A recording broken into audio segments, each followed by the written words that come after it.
Seems like every day Adin Ross just wants to be in controversy after controversy. And it all started off with this tweet that he sent to Hassan telling him to kill himself. Now, after that, he ended up getting a call from his manager. And it's one of the funniest things ever. Here's the clip right now. Yes, bro. Like, where's Drake's stream? Where's Future's stream? Where's Uzi's stream? Where's Travis' stream? Get me some people on my stream, bro. Yeah, I would be getting you guests if they all weren't afraid to like be seen with you. It's insane. Like your reputation is just so toxic. Like no one wants to be anywhere near you. Like Drake is literally streaming with like a guy on here who averages like 4,000 fucking viewers rather than getting on your shit. It's like really sad. Wait, so it's because of a brand risk? Duh. Why do they care though? Oh yeah, they don't want to be associated with a guy that's saying like fucking having like Nazis on his stream. I stopped having Nazis. I stopped doing it. Alright, but you still were doing it, dude. And you were fucking, I mean, you're very closely affiliated with Andrew Tate, so a lot of people are afraid of that. Just in general, like, you know, these guys are afraid of their reputation. It's crazy because when I first heard of Adin, he was just this normal 2K streamer. I mean, I kept up with a lot of 2K back in the day. I love, NBA 2K is one of my favorite video games. And I remember Adin, while I never really watched him, and I still never have really watched, I think I've seen him on the Nelk podcast. I've seen him on a couple of things on the clips of him.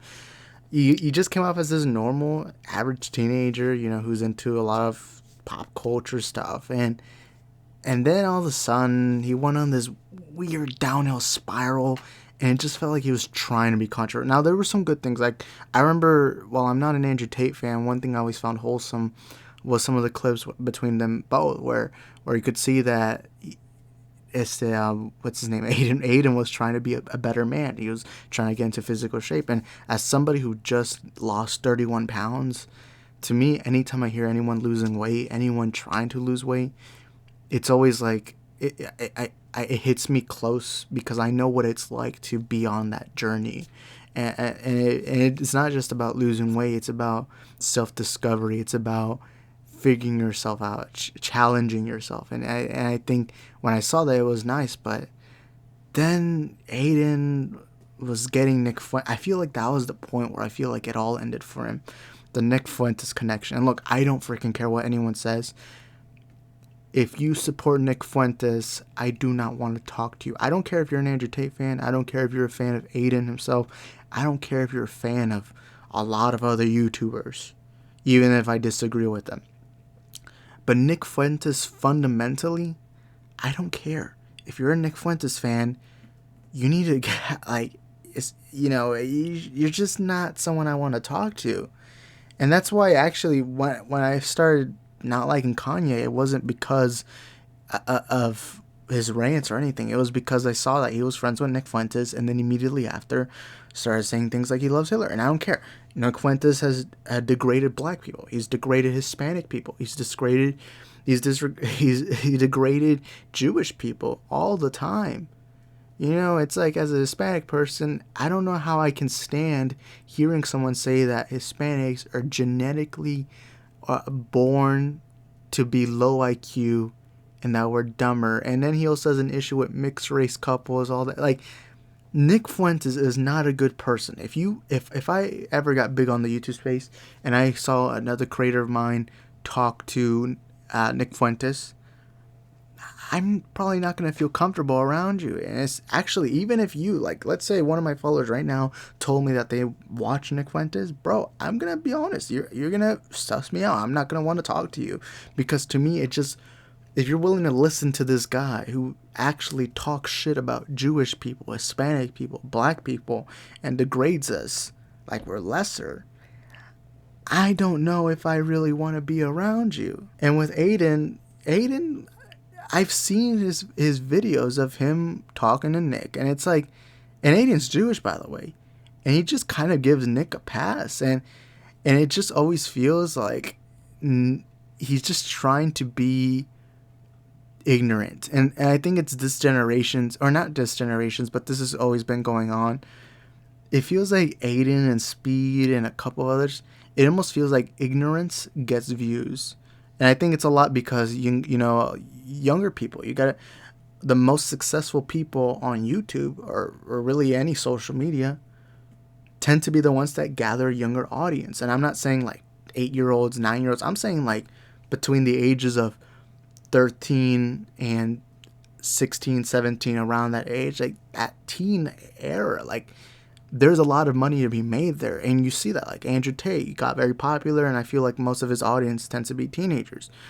That's not bad. Even in my era, when my teenage era of YouTube, the kings of YouTube were iDubbbz, H3, and Filthy Frank. Those were our goats of our era. And you're seeing that also now, but you're seeing that with Speed and Adin because their ignorance becomes funny and people are drawn to that. And I've seen clips of Adin acting stupid, acting ignorant, and it just doesn't come off as a real person. I don't really follow. That's why I don't even watch Speed. I like to watch clips of Speed, but I don't like watching Speed himself because I can't take hours and hours of someone obviously not being themselves and pretending to be ignorant. Adin's obviously not a Nazi. He's obviously Jewish. If he was a Nazi, then I would be very weird, and it's not true. But when you're talking, you're being charitable to these kinds of people, it comes off as weird. And especially when you're constantly every week saying some type of, like you wanted trans people dead one week, now you want Hassan dead next, and then you're constantly, I don't know, saying some of the weirdest stuff. I mean, this next clip, this one I didn't even know about it until like 5 seconds before I started recording this video. She's trying to please you. So if I just go like this, if she's just laying there sleeping, right? And, this happened to me like a little bit ago. Is this bad? I don't want to try to be weird about it, but she was just sleeping. I got done like streaming and shit. Like this is like weeks ago, whatever. She was sleeping. I literally pulled down her pants, rubbed it on my shit, and just stuck it in. Like, is that bad? Be honest. I love that shit, bro. I love that shit. In fact, look, before anyone says anything weird, she wanted me to do that beforehand. Like, she consented, like, yo, if I'm sleeping, just put it in type shit. You know what I'm saying? I would hope it's consensual. And the fact that she's in my bed for a reason. Yeah. It's like, bro, and I don't even know that, because the thing is with Adin, he's just so ignorant. He's like Speed, but if Speed got into, like, politics and religion, like, Speed usually, the most controversial thing Speed can really say is soccer stuff related. Really, the only people who feel any passionate sense about that is usually just teenagers. I know that myself as a teen, and I know maybe I'm biased because I got a little Messi jersey right there. But like, bro, Adin really, I feel like honestly, Adin should probably take some pointers from Speed, because Speed knows not to get into the politics sphere, because obviously why would he? I mean, imagine one day you're watching a Speed stream, he's like barking like a dog, he's like yelling at Sky Jackson, and the next second he's talking about how Joe Biden, I don't know, brought this policy up or whatever. And like, at least Speed's smart enough not to say stupid stuff like that, because he knows his audience is young. They don't know about politics. You know, why would he even talk about it? I mean, he makes gay jokes all the time, bro. Like, he knows his audience very well. And still, I don't think Speed's a good role model. I don't really get the gist of watching hours and hours of him stream. But no, with the Adin stuff, it's beyond absurd. I really feel like Adin needs a mentor. Like, I'm not just saying like a guy who just streams with him, because he obviously streams with Sneeko and all these other guys. I'm saying someone who actually like knows him in person and talks to him on a regular basis, to keep him grounded, to tell him that hey, this isn't real life, and you got to know when to differentiate themselves. And I feel like that's an issue you see with a lot of YouTubers, or at least a lot of the ones who do this full time, that you see a lot of them aren't really grounded because they work from home. Their major social interactions are talking to other YouTubers online, and a lot of them don't really live in the real world. Like, they don't have to go out, get a 9-to-5 and work for a living. And I feel like a lot of, especially these younger ones who they don't get a job, they kind of go straight into YouTube. They don't really have a lot of real world experience. And I feel like Adin doesn't have that guy. Adin doesn't have a guy that sits down with him and tells him, hey, when you do YouTube or Twitch or anything online, you leave a legacy behind, or a reputation. And you leave that reputation of who are you going to be seen as once you're done, because eventually it's going to be done. You know, whether it's a good one, whether a positive one. Filthy Frank was a hilarious guy, one of the funniest guys ever, and he's a guy whose videos I'll literally go watch back and will feel nostalgic about. And then there's others like Joey Salas, who till this day is just seen as the racist guy who's obviously profiting off of racial stereotypes of black men. And, you know, it's like Adin, right? I think someone needs to sit down with Adin. He's a young guy. He's successful already. You know, he doesn't have to worry about money, but just socially and the real world, you know, someone's got to sit down with him and tell him, hey, you know, you gotta realize that the things you're saying are dumb. And now it's affecting him because he used to be the guy who had Bronny James Jr. on his stream. Imagine having LeBron James Jr. on your stream. And even LeBron showed up, I think, a little bit one time.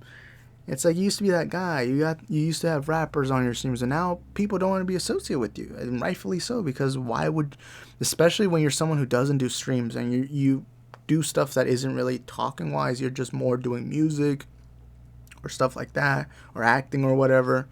Why would you want to risk talking to a guy who talks to Nick Fuentes? You know, and by the way, I'm not saying Nick's a Nazi, but he does believe Nazi beliefs. Okay, so yeah, he probably is a Nazi. I just now heard what I said. That sounded stupid.